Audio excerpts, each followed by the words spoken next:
형제자 여러분 안녕하세요. 오늘은 2월 5일 화요일 엎으시는 중에도 보살피시는 자비의 손이라는 제목으로 창세기 19장 27절부터 38절까지를 묵상합니다. 27절 아브라함이 그 아침에 일찍 일어나 여호와 앞에 서 있던 곳에 이르러 소돔과 고모라와 그 온 지역을 향하여 눈을 들어 연기가 옹기 가마의 연기같이 치솟음을 보았더라.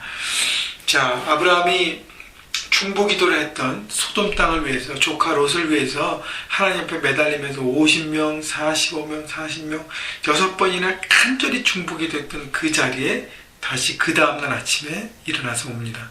왜 그러냐면 하나님의 심판이 정말 일어나는지, 과연 그 땅이 어떻게 되는지를 보고 싶었던 거예요. 여러분, 근데 그 여호와 앞에 서 있던 곳에 이르러 아침 일찍 일어나서 그 자리에 섰다는 것은, 여러분, 중보기도 자리에 다시 나왔다는 것은 뭐냐면 그 자리는 하나님의 마음으로 세상을 바라보는 자리인 것입니다. 여러분 집에서 또 여러분 직장에서 어떤 곳이든지 우리가 하나님 앞에 있는 어떤 곳이든지 기도할 수 있지만, 그래도 특별한 장소가 있다면 그 자리에서 여러분 기도할 때 하나님의 임재를 더 이렇게 실감나게 경험할 수 있습니다. 왜냐하면 거기가 기도의 자리이기 때문이에요. 물론 우리가 생활 가운데 순간순간 기도하는 것 물론 필요합니다. 당연히 해야 합니다. 그런데 그럼에도 불구하고 또 스페셜한 플레이스가 기도하기 위해서 하나님과 경험했던 그런 자리가 필요한 것이죠. 아브라함은 소돔을 향해서 중보기도했던 그 자리를 통해서 하나님의 마음으로 그 땅을 바라보고 하나님의 마음으로 자신을 바라보고 아마 묵상했을 것입니다. 뭘 깨달았을까요? 죄악은 반드시 심판을 당한다는 것. 하나님께서 말씀하신 그대로 정말 눈에 보이게 소돔과 고모라가 하나님께서 떨겨주신, 하나님께서 보내신 그 유황과 불덩이를 통해서 그 땅에 다 타버리고 있다는 것입니다. 29절 하나님은 그 지역의 성을 멸하실 때, 곧 롯이 거주하는 성을 엎으실 때에 하나님이 아브라함을 생각하사 롯을 그 엎으시는 중에서 내보내셨더라. 롯이 그 땅에서 구원받은 이유 중에 가장 큰 이유는 바로 아브라함의 중보와 아브라함의 하나님을 향한 마음 때문이었다는 것입니다. 결국 아브라함은 이 롯에게 자신이 받은 복을, 제가 지난주에도 설교했지만, 열심히 나눴어요. 그래서 그 영혼도 건질 수 있었습니다. 여러분 주변에 정말 나락으로 떨어질 그런 모든 사람들, 여러분의 중보, 여러분 사랑 때문에 건져짐을 받을 수 있는 사람이 분명히 있습니다. 여러분, 그렇기 때문에 여러분 혼자 하나님의 복을 누리지 마시고, 여러분 가정 안에서 아니면 이웃과 중에서, 또 여러분 일터에서, 캠퍼스에서 여러분 정말 영적으로 하나님 몰라서 사람 가운데 정말 무너져 있는 사람을 위해서 여러분 기도하십시오. 그 영혼을 붙드십시오. 그래서 아브라함처럼 롯을 건지는 그런 놀라운 생명을 살리는 여러분 모두가 되길 바랍니다. 여기서 느끼는 것은 하나님은 사랑의 하나님이라는 거예요. 소돔과 고모라를 통해서 느끼는 것이 하나님의 심판하는 하나님이시지만, 동시에 하나님은 롯을 건지시는 사랑의 하나님인 것을 우리가 보게 되는 것입니다. 자, 30절 롯이 소알에 거주하기를 두려워하여 두 딸과 함께 소알에서 나와 산에 올라가 거주하되 그 두 딸과 함께 굴에 거주하였더니. 자, 그런데 이제 롯의 삶의 문제는 뭐냐면, 심판을 피해서 건진 받았잖아요. 그래서 소알이라는 땅을 또 타협해서 갔잖아요. 그 다음에 그 땅의 심판을 다 느끼지 않았습니까? 그러면 어떻게 해요? 하나님의 품으로 돌아가야 합니다. 하나님의 품이라는 어디예요? 아브라함에게 돌아가는 것이다. 그래서 겸손한 마음으로 다시 처음부터 시작하고 새롭게 그 가정을 일고 가야 겸손한 마음으로 했어야 합니다. 그런데 뭐 어떻게 해요? 자기의 문제를 드러내지 않고 솔직하게 고백하지 않고 자기 스스로 해결하려는 하나님과 멀어진 길을 선택하는 것이, 그게 산으로 올라가잖아요. 자기가 핸들하고 자기 마음대로, 아무도 안 보는 곳에서 자기가 마음대로 하려고요. 그래서 그 두 딸과 함께 굴에 거주하게 됩니다. 여러분, 겸손함이 필요합니다. 죄악은 범할 수 있습니다. 실수함으로. 근데 그 다음이 더 중요해요. 그때 겸손함으로 하나님께 죄의 용서를 고백하고, 그리고 아브라함 하나님의 사람에게 찾아와서 도움을 구하고 함께 중보하고 그리고 새롭게 시작했다면 롯은 겸손하게 다시 한번 자기의 가정을 온전히 이끌었을 거예요. 그런데 그것을 거부하고 자기 중심으로 자기 멋대로 자기 자존심 하나 지키려고 한다가 결국 더욱 무너집니다.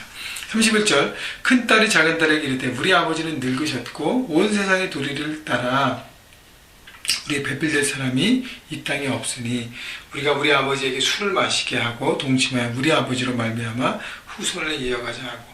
여러분, 롯의 두 딸이 뭐에 따라서 이 일을 결정합니까? 세상의 도리를 따라. 다시 얘기하면 이 두 딸의 폐륜, 아버지와 관계를 갖고 자기의 자녀를 낳겠다는 이 잘못된 삶의 방식은 세상의 도리를 따라간다는 거예요. 세상의 기준의 삶의 선택. 롯의 가장 문제는 아브라함과 함께 살면서 하나님의 축복을 받고 하나님의 원리가 뭐고 하나님의 삶의 뜻이 뭐고 믿음으로 살아가는 것이 뭔지를 느끼고 배웠는데 그것을 자기 거 만들지 못했어요. 결국 그래서 소돔 땅을 선택할 때도 자기 기준을 선택하고 그 땅에서도 하나님의 삶의 방식이 아니라 자기의 삶의 방식, 그 세상의 풍조를 따라가는 삶의 방식을 다 살아간 것이죠. 그래서 자기 딸들에게도 세상의 풍조를 따라가는 삶의 방식을 가르쳐준 것밖에 없습니다. 그 땅에서 세상과 충돌하고 하나님의 뜻을 붙드는 삶을 살았다면 여러분 이런 삶의 선택을 하지 않는다는 것이죠.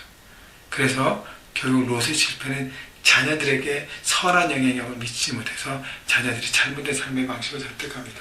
세상의 방식은 뭐예요? 목적을 이루기 위해서 과정 무시합니다. 두 딸은 자기들의 대를 잇겠다는 목적을 위해서 잘못된 과정을 선택합니다.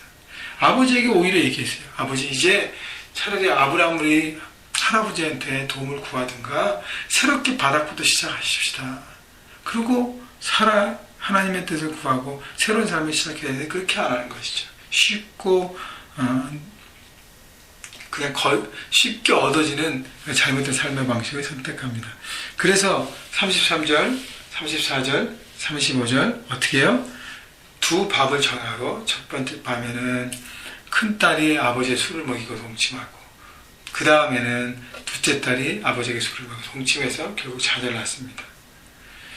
30절 롯의 두 딸이 아버지로 말미암아 임신하고 큰 딸은 아들을 낳아 이름을 모압이라 하였으니 오늘날 모압의 조상이야. 작은 딸도 아들을 낳아 이름을 베람미라고 하였으니 오늘날 암몬 자손의 조상이 되었더라. 자, 그래서 자녀를 낳고 그 자녀들이 암몬과 모압의 조상들이 됩니다. 자, 근데요, 또 하나 문제는 뭐냐면, 35절. 그 밤에도 그들이 아버지에게 술을 마시게 하고 작은 딸이 일어나 아버지가 동침하니라. 그러나 아버지는 그 딸이 눕고 일어난 것을 깨닫지 못하였더라. 33절에도 마찬가지고 35절에도 마찬가지고 아버지는 그 딸이 눕고 일어난 것을 깨닫지 못하였더라. 술을 마시고 자기 삶을 컨트롤하지 못하고 죄악 가운데 빠지게 삶을 만들었다는 것이 바로 롯의 또 선택이었어요. 영적으로 이렇게 무너져서 무지하고 감각도 없고요.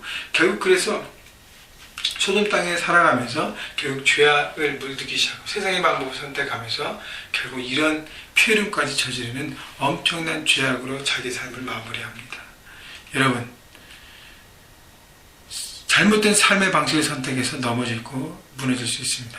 그때요, 겸손히 하나님께 구하고 새롭게 다시 출발하기 위해서 하나님 안에 거하고 하나님 중심으로 선택하고 그것이 시간이 더디고 오래 걸릴지라도 새롭게 함이 필요한 것이죠.